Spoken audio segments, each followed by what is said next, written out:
अभी श्रावण का पहला सोमवार शुरू हो रहा है और इस दिन सब लोग पार्थिव शिव पूजन बड़े धूमधाम से करते हैं। तो पार्थिव शिव पूजन के बारे में कुछ आवश्यक जानकारी जो मैं आपको देना चाहता हूं, और इस विषय में जो YouTube पर भ्रांतियां फैलाई जाती है उसके लिए भी आपको सावधान करना चाहता हूं। आप इस वीडियो को शांति के साथ पूरा देखिए और फिर अपने मित्रों को भी, साथियों को भी इसके आगाह करिए, जानकारी दीजिए। पहली बात जो इसमें है कि पार्थिव शिवलिंग का निर्माण कैसे करना चाहिए, उसमें क्या सावधानी है, तो वो हम बता देते हैं। दूसरी बात ये कि संख्या कितनी हम बनाएं।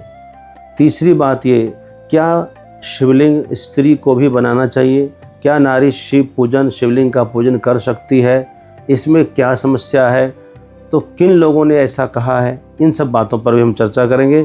मैं जो भी कहूँगा एकदम ठोस प्रमाण के साथ कहूँगा। मेरे हाथों में शिव महापुराण है, आप देख लीजिए। शिव महापुराण विद्येश्वर संहिता और अध्याय नंबर है आपका 21वां अध्याय, ये हमने उठाया है और आपके लिए बड़ा सुंदर, पूरा बढ़िया से, शांति से, सुकून के साथ श्रवण करिए। एक प्रश्न है यहाँ पर कि क्या सभी वर्ग के लोग शिव पूजा या शिवलिंग का निर्माण करके पूजा कर सकते हैं? पहले इसी से हम शुरू करते हैं। हाँ, कर सकते हैं। पहली बात, चूंकि भगवान शिव स्वयं कह रहे हैं, ब्राह्मणः क्षत्रियो वैश्यः शूद्रो वा प्रतिलोमजः पूजयेत सततम लिंगम तत्तन मंत्रेण सादरम। शिव जी कहते हैं, ब्राह्मण हो, क्षत्रिय हो, वैश्य हो, शूद्र हो अथवा प्रतिलोमज हो। प्रतिलोमज कहते हैं वर्ण संकर को, जिसकी माता अलग जाति की हो, पिता अलग जाति के हो, इसको हम प्रतिलोमज कहते हैं। ठीक है। प्रतिलोमज का एक और अर्थ है कि माता जो है श्रेष्ठ जाति की हो, पिता कनिष्ठ हो। यदि माता ब्राह्मणी, पिता क्षत्रिय, माता क्षत्रिय, पिता जो है वैश्य, माता वैश्य पिता शूद्र है, इसको प्रतिलोमज कहते हैं। तो इनमें से कोई भी वर्ण संकर क्यों न हो, उन सभी को शिव पूजा में अधिकार है। यदि श्रद्धा से शिव जी का पूजन करे, मंत्रों के साथ करे, ऐसा नहीं लगा कोई बिना मंत्र करे, तो किम बहुक्तेन मुनयः स्त्रीणाम अपि तथान्यतः अधिकारोस्ति सर्वेषां लिंग शिवलिंगार्चनिदुजाः। मुनियों से कहते हैं, मुनि मैं ज़्यादा क्या कहूँ, स्त्रियों का भी पूरा पूरा अधिकार है, स्त्रीणाम अपि तथान्यतः, और इसलिए सभी का शिवलिंगार्चन में अधिकार समान रूप से है। इसलिए बहुत कहना व्यर्थ है, सभी को शिवलिंग का निर्माण करके अपनी इच्छा अनुसार पूजन करना चाहिए। आइए दूसरा प्रश्न कि शिवलिंग का निर्माण कैसे करें। अभी श्रावण का सोमवार आ रहा है। देखो, श्रावण का समय यदि निकल गया और आपने शिव पूजन नहीं किया, लिंगार्चन नहीं किया, तो बहुत ही महत्वपूर्ण समय आपका व्यर्थ हो गया। और ऐसे जीवन बिता देना बिना लिंगार्चनम यस्य कालो गच्छति नित्यशः महाहानिर्भवेत् तस्य दुर्वृत्तस्य दुरात्मनः। यदि शिव पूजन के बिना आपका समय जा रहा है तो आपका बहुत बड़ा नुकसान हो रहा है। समय का सदुपयोग न करना भी बहुत बड़ा नुकसान है। हाँ, ये भी आप मन में बनाए रखिएगा। अब आइए, मैं जो कहना चाह रहा हूँ वो ये कहना चाह रहा हूँ कि अब शिवलिंग का निर्माण कैसे करें। पहले आप जहाँ से भी मिट्टी लाना चाहते हैं उस जगह पर जाइए, उस भूमि को प्रणाम करके अनुमति ले लीजिए कि मैं शिवलिंग निर्माण हेतु, शिवार्चन हेतु मिट्टी प्रदान ले रहा हूँ, हमें क्षमा करें। धरती माता से अनुमति लेकर के वहाँ की मिट्टी ले लीजिए और जैसे मिट्टी में हाथ लगाएंगे तो हराय नमः, ये ऐसा आपको बोलना है। महादेव का एक नाम हर है, चतुर्थी व्यक्ति लगा के हराय नमः बनता है। तो प्रणाम करके हराय नमः बोल के मिट्टी उठा लीजिए। मिट्टी में कंकड़ी नहीं होना चाहिए, याद रखें। मिट्टी में कोई बाल वगैरह नहीं होना चाहिए, है ना, ये भी ध्यान रहे। बाल वगैरह मिट्टी, ऐसी मिट्टी दूषित होती है। तो शुद्ध मिट्टी किसी वृक्ष के नीचे से भी ले सकते हैं आप, तुलसी वृक्ष के नीचे से, पीपल के वृक्ष के नीचे से, जहाँ शुद्ध पवित्र बाल आदि ना हो, शुद्ध मिट्टी हो, अथवा किसी नदी की मिट्टी ले सकते हैं, गंगा जी की मिट्टी ले सकते हैं। काली मिट्टी सर्वश्रेष्ठ मानी जाती है, पीली मिट्टी हो व सफ़ेद मिट्टी हो, जो आपको प्राप्त हो जाए आप ले लीजिए श्रद्धा से। बस शुद्ध होना चाहिए। ला करके उसको रखिए और ला करके गीला करिए। गीला करके बढ़िया मिट्टी को पानी दे करके उसको सानिए।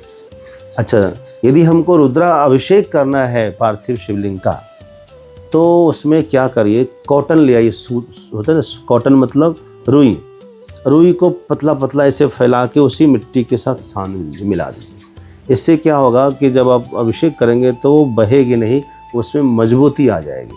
ठीक है, तो कॉटन मिला देने से जो है मिट्टी में मजबूती आ जाती है, रुई मिला देने से, और बहेगी नहीं, शांति से। फिर आप क्या करिए, जब बना रहे हैं उस समय महेश्वराय नमः ऐसा बोलना चाहिए। और उसके बाद शिवलिंग बना करके कहाँ रखें, ऐसे नहीं रख सकते आप। शिवलिंग बना करके बेलपत्र का आसन देकर रखना चाहिए। शिव जी को जब भी रखें तो बेलपत्र का आसन रखें। जैसे जो है शालिग्राम को बिठाना हो तो तुलसी का आसन देना चाहिए, वैसे ही बेलपत्र को ही आसन देकर शिव जी को यानी शिवलिंग को रखें। शिवलिंग बनाते समय मिट्टी जो आप लें, उस मिट्टी का 3 हिस्सा कर दें बराबर बराबर। ठीक है, 3 हिस्सा में क्या क्या करेंगे, एक हिस्सा का शिवलिंग बनेगा, एक हिस्सा को लंबा कर दीजिए, लंबा करिए, और शिवलिंग के चारों ओर ऐसे घुमा देंगे तो वो अर्घा का, ऐसे कर देंगे तो अर्घा का आकार ले लेगा। ये शिवलिंग हो गया, इसके चारों ओर वही एक लंबा सा गोल सा घुमाया, ऐसे किया तो अर्घा का रूप ले लिया। ठीक है, तीसरा हिस्सा जो है उससे हम क्या बनाएंगे, उससे हम बनाएंगे गणेश जी बनाएंगे, पार्वती जी बनाएंगे, कार्तिक, उसी में सब नंदी कुछ बना सकते, छोटे छोटे बना दीजिए। अच्छा, शिवलिंग के ऊपर छोटा सा और गोलक जो है ऊपर रख सकते हैं, नहीं रखे तो कोई दिक्कत नहीं, कि नाग का आकार बना सकते हैं। इस तरह से शिवलिंग का निर्माण का कार्य आपका पूरा हुआ। अब शिवलिंग का जो है स्थापना करने के लिए मंत्र होता है ना। मंत्र संस्कृत में होता है, मनोज्योतिर्जो ये मंत्र है। आप ये ना बोल पाए तो आप हिंदी में बोलें, है ना। हे शिव, हे सदाशिव, प्रतिष्ठा को प्रतिष्ठित होइए, अत्र तिष्ठतु, अत्र तिष्ठतु। आप ये हिंदी में बोलिए, हे सदाशिव यहाँ विराजें, आपके प्राण इसमें प्रतिष्ठित हो। आपके प्राण प्रतिष्ठित कहते हुए अक्षत छोड़ना चाहिए। प्राण प्रतिष्ठित 3 बार कर दे, प्राण प्रतिष्ठा अस्तु, प्राण प्रतिष्ठा अस्तु, प्राण प्रतिष्ठा अस्तु, ये बोल दीजिए। और उसके बाद जो है जल से आचमनी कराइए। पाद्यो पाद्यम, हस्तयो अर्घ्यम, चरणों में जो है चरण प्रक्षालन, हस्त प्रक्षालन, और मुख के लिए आचमन प्रदान। 3 बार जल छोड़ दीजिए।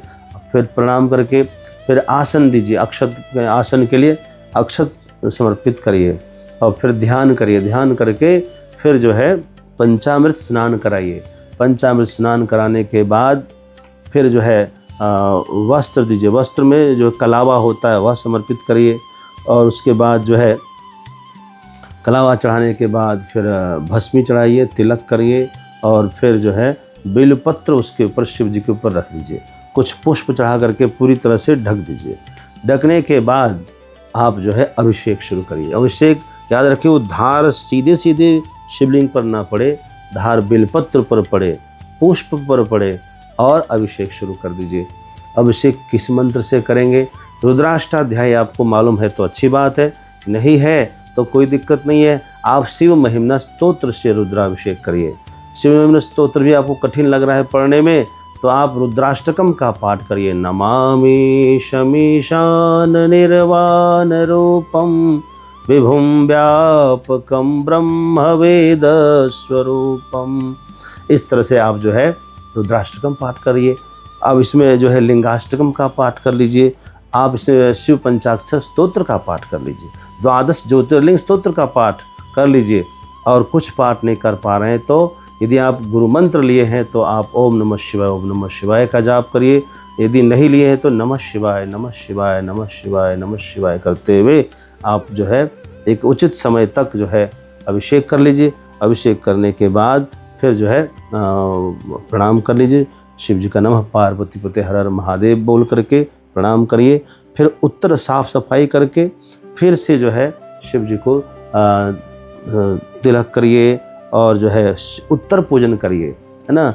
भस्म चढ़ा करके, अक्षत चढ़ा करके, फिर जनेऊ, फिर जो है वस्त्र समर्पित करके एक एक बिलपत्र से अर्चन करिए। आपके पास 108 बिलपत्र होना चाहिए। 108 बिलपत्र, एक एक पत्र चढ़ाइए। एक बार नमः शिवाय, फिर चढ़ाइए, फिर नमः शिवाय। इस तरह से अभिवार्चन हो गया। अंत में जो है भगवान को भोग लगाइए। भोग में आप जो है शिव जी के हिसाब से आप देख लीजिए, जो भोग आप ला सकते हैं। मीठा प्रसाद है, सफ़ेद मिठाई है, वो लगाइए। जो भी आपसे संभव है, लड्डू लगाइए। बढ़िया भोग लगा करके मेवा आदि का फल सजा दीजिए। सुंदर भोग लगा करके अंत में आरती करिए। ओम जय शिव ओंकारा की आरती कर लीजिए। और आरती करने के बाद जो है शंखनाद करके, घंटी बजा करके, और आखिर में जो है बोलिए, हाथ में गंगा जल लेकर बोलिएगा, है ना। आपको क्या बोलना है कि अनेन श्री रुद्राभिषेक कर्मणा भवानी शंकरो महारुद्र प्रियताम नमः। जल छोड़ करके उसी जल को आँख में लगा लीजिए, या फिर जो है ये पूरा हो गया। और अंतिम में एक जल लीजिए, बोलिए इंद्राय नमः शक्राय नमः। इससे आपके पूजा की चोरी नहीं होगी, पूरा फल आपको प्राप्त होगा। अब अंत में फिर जो है इसका विसर्जन होता है। तो जब आपको मौका मिले, 1 आध घंटे में जब मौका मिले, जाकर कहीं भी नदी में नहीं, बहता पानी विसर्जन करिए। यह भी संभव नहीं तो किसी गमले में आप रखिए जमा करके, बाद में उस गमले में पौधा हो जाएगा, कोई दिक्कत नहीं। जल, लेकिन ऊपर से जल छोड़ दीजिए। तो हो गया विसर्जन। अब एक प्रश्न था कि शिवलिंग का निर्माण हम कितनी संख्या में करें, तो इसकी भी चर्चा हम कर लेते हैं इसी वीडियो में।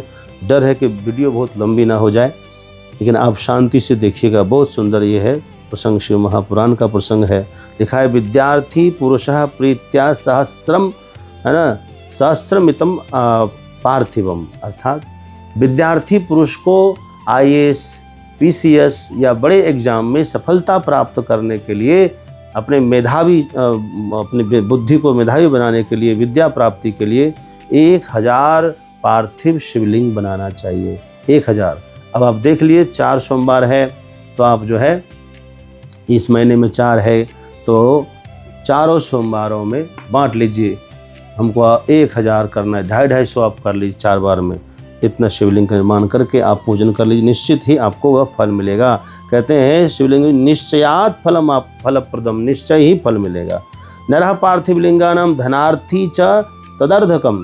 धन की इच्छा है कि हमारे पास धन का बड़ा अभाव रहता है, पैसा घर में रुकता नहीं है, तो ऐसी स्थिति में आप 500 पार्थिव शिवलिंग का निर्माण करके पूजन कर लीजिए विधिवत। पूरे श्रावण के महीने में निश्चय करके आप 500 का पूजन करिए और आपको पूरा फल मिलेगा। पुत्रार्थी सार्ध सहस्त्रकम। यदि पुत्र की कामना है, घर में कोई संतान नहीं है, बच्चों का विवाह बहुत दिन हो गया है, अभी पोता पोती का दर्शन नहीं हुआ है, तो आप 1500 शिवलिंग निर्माण करके आप क्या करिए, पूजन करिए। शतपंचकम। मोक्षार्थी कोटि गुणितम। यदि आपको मोक्ष की कामना है, धर्म अर्थ काम हो गया, लेकिन अब मोक्ष ही चाहिए, शिव जी यही चाहते हैं, तो 1 करोड़ शिवलिंग का निर्माण करके उसका विधि विधान से पूजन करिए, विसर्जन करिए, और 1 कोटि शिवलिंग निर्माण से ही आपको मोक्ष का फल मिलेगा। भूकामश्च सहस्रकम। भूकाम मतलब भूमि नहीं है, अपना मकान नहीं है। अपना मकान चाहे अपनी जमीन की कामना है, भूमि की कामना है, तो 1000 शिवलिंग पार्थिव शिवलिंग बनाइए और इसी सावन में आप सुखी हो जाइए। दयार्थी च 30 सहस्त्रकम, तीर्थार्थी 2सहस्त्रकम। तीर्थ की प्राप्ति हो, हम तीर्थ में वास करना चाहते हैं। कोई का मन में है हम काशी वास करना चाहते हैं, वृंदावन ब्रजवास करना चाहते हैं, हरिद्वार या उत्तराखंड का वास करना चाहते हैं, और व्यवस्था नहीं बन पा रही है, तो लिखा है 2सहस्त्रकम, 2000 पार्थिव शिवलिंग बनाकर इसी सावन में पूजा करिए और वर्ष भर के भीतर आपकी कामना पूरी हो जाएगी। सुहृद काम 3सहस्त्रम। सुहृद का मतलब कोई मित्र चाहते हैं, अच्छा मित्र नहीं मिल रहा है हमको, तो मित्र की कामना हो तो कहते हैं कि 3000 शिवलिंग बना करके आप पूजन करिए, पार्थिव शिवलिंग। वश्यार्थी शतमष्टकम, है ना। वशीकरण की इच्छा हो, किसी को वश में करना है, हमारे वश में कोई नहीं है, हमारी बात कोई मानता नहीं, यदि शासन की इच्छा है आपकी, तो आप कहते हैं कि शतम अष्टकम, 800 शिवलिंग बनाइए। मात्र 800 शिवलिंग बना करके पार्थिव उसका पूजन और विसर्जन कर लीजिए, पर आपकी इच्छा पूरी होगी, है ना। और मारणार्थी, शत्रु को मारना है, शत्रु बहुत प्रबल है, तो ऐसी इच्छा यदि है तो कह रहे हैं सप्तशतम, मतलब 700 शिवलिंग की पूजा कर लीजिए, आपकी इच्छा यह भी पूरी हो सकती है। लेकिन हाँ, शत्रु सचमुच में अपराधी होगा तब होगा ऐसा, है ना। आइए, उच्चाटन करने वाला 1 सहस्त्र, इसी प्रकार जो है स्तंभन करने वाला 1 सहस्त्र, इस तरह से शिवलिंग का निर्माण करके आप जो है फल प्राप्त कर सकते हैं। धनार्थी मैंने धन के लिए 500 शिवलिंग का पूजन करेंगे। अब आइए, एकम पाप हरम, एक शिवलिंग पूजन करना हो तो आपके पाप का नाश होगा। तो एक शिवलिंग पूजन तो आप चाहे तो पूरे सावन में कर सकते हैं, ये काम प्रतिदिन कर सकते हैं। प्रोक्तम द्विलिंगम च अर्थ सिद्धिकम, 2 शिवलिंग पूजन करने से अर्थ की सिद्धि होती है। 3 शिवलिंग की पूजन करने से कामना परिपूर्ण होती है। इसी प्रकार शिवलिंग की पूजा की संख्या में आप बढ़ोतरी करते जाइएगा, फल बढ़ता चल जाएगा। लिखा है, बुद्धिमान पुरुष 10,000 पार्थिव शिवलिंग का पूजन करके राष्ट्र में उत्पन्न होने वाली बाधाओं को भी दूर कर देते हैं। यदि हम चाहें कि हमारे राष्ट्र में जो विकास में बाधा है, उन बाधा की जो है दूरी, बाधा को मिटाने के लिए हम यदि करना चाहें तो 10,000 शिवलिंग से अभिषेक कर करके राष्ट्र की जो है बाधा को दूर कर सकते हैं। कारागृह से छूटना हो, किसी को जेल हो गई है, जेल से बाहर आना चाहते हैं और तो निश्चय करें कि फिर ये अपराध नहीं करूँगा, और वो क्या करें, उनके निमित्त 10,000 शिवलिंग बना करके पूजन हो जाए तो वह कारागृह से कोई व्यक्ति बाहर आ सकता है। डाकनी के द्वारा भय उपस्थित होने पर यदि कोई भूत प्रेत की बाधा रह रही है और बहुत परेशान है तो मात्र 7,000 शिवलिंग बना करके, पार्थिव बना करके इसी सावन में आराधना कर लीजिए और अपने घर को पॉजिटिव बना दीजिए। सकारात्मक ऊर्जा से घर को परिपूर्ण करिए। अपुत्र पुरुष 55,000 पार्थिव शिवलिंग का पूजन करे। यदि पुत्र नहीं हो रहा है, बहुत उपाय कर लिए हैं, तो 55,000 पार्थिव शिवलिंग बना करके जो है घर में पुत्र लाभ करिए। करें कि कन्या को संतान नहीं, आप कोई पुत्री है उसको संतान नहीं हो रही है, हमारे पास कई ऐसे समय आए हैं, पुत्री को पुत्र नहीं हो रहा है और आप परेशान हैं, नाना नानी हैं परेशान हो रहे हैं, तो आप 10,000 शिवलिंग बना करके पुत्री को संतान की प्राप्ति करा सकते हैं। उनका पूजन विधिवत करा दीजिए। 10,000 शिवलिंग के पूजन से भगवान विष्णु के समान ऐश्वर्य की प्राप्ति भी होती है। तो ऐश्वर्य लाभ के लिए भी आप इतनी ही संख्या में पूजन करें। पार्थिव शिवलिंग की पूजा कोटि यज्ञ के फल को प्रदान करती है। सबसे बड़ी बात क्या है, पार्थिव शिवलिंग से जल्दी लाभ क्यों होता है? इसका कारण है कि पार्थिव, यह शरीर भी हमारा पार्थिव है, मिट्टी से बना हुआ है।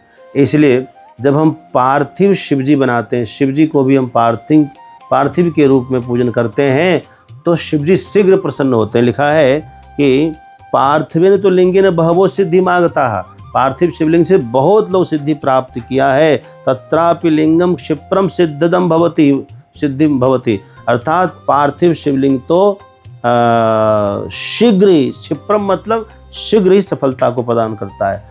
अच्छा, किस युग में किस प्रकार के शिवलिंग का महत्व था? तो कह रहे हैं कि कृतो युगे रत्नमयम लिंगम, कृत मतलब सतयुग, सतयुग में रत्नमय लिंगम, जैसे स्फटिक रत्न का, माणिक का, है ना, गोमेद का, इस तरह से जो है सतयुग में रत्नमय लिंग का बड़ा नाम था। त्रेतायाम हेम संभवम, त्रेता युग में स्वर्णमय लिंग का बड़ा महत्व था। द्वापरे पारदम श्रेष्ठम, द्वापर युग में तो पारद से बने हुए शिवलिंग, पारे का शिवलिंग बड़ा श्रेष्ठ था। लेकिन कलयुग में पार्थिवम तो कलयुगे, कलयुग में पार्थिव शिवलिंग सर्वश्रेष्ठ होता है, उसका पूजन करें। आपके मन में प्रश्न हो सकता है कि हमारे घर में नर्मदेश्वर है, हमारे पास में जो है मंदिर है, तो क्या हम वहाँ जाकर पूजन ना करें? हाँ, वहाँ आप रोज़ करिए। सावन के सोमवार में भी आप दर्शन कर लीजिए, जल चढ़ा दीजिए। लेकिन सावन का यदि आपको अनुष्ठानिक पूरा लाभ लेना है तो पार्थिव शिवलिंग बना करके जरूर पूजन करिए। ठीक है, आपके प्रश्न का उत्तर हमने दे दिया है। यो लिंगम पूजये नित्यम शिवभक्ति परायणः मेरु तुल्योपि तस्यास्तु, है ना, पाप राशि भयम लयम ब्रजेत। यदि किसी का पाप पहाड़ के समान पाप हो गया हो, वह भी शिवलिंग के पूजन से गल जाता है। इस प्रकार जो मैंने आपको बताया, कोई भी किसी भी जाति का, किसी का वर्ण का हो, वह सब शिव जी की भक्ति में अधिकारिक है। सभी इसका लाभ लें। हर हर महादेव।